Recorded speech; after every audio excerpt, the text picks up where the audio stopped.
Nimepokea swali. Kuna moja ya rafiki zangu wamenitumia swali, ameniuliza swali lake nimelipenda sana. Anasema swali langu hivi, anasema hivi, fungu la 10 na sadaka kipi kina uzito zaidi, na Mungu huwa anatubariki katika sadaka au fungu la 10? Maana fungu la 10 anasema mimi naona kama sheria ama VAT. Ndicho ambacho amekiuliza kuhusiana na sadaka na fungu la 10. Sadaka, watu wengine wanasemaga sadaka ya kawaida.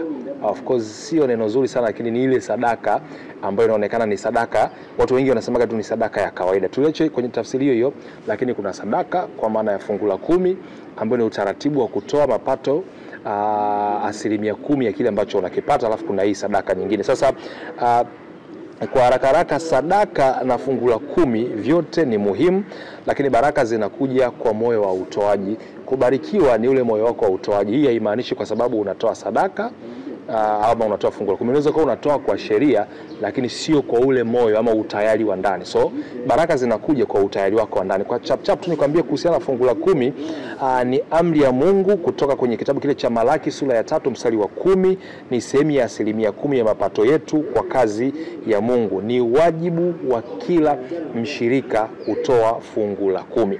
Lakini tukizungumzia sadaka, sadaka ni utoaji wa hiari kulingana na moyo wako, vile ambavyo unatamani kufanya kile ambacho Mungu amekubariki, unatamani kuonyesha upendo na kukitoa, ule msukumo wako wa ndani. So ni utoaji wa hiari kulingana na moyo wa mtu anavyotaka. Unaweza kusoma katika kitabu kile cha Wakorinto wa pili sura ya 9 mstari wa 6 na mstari wa 7.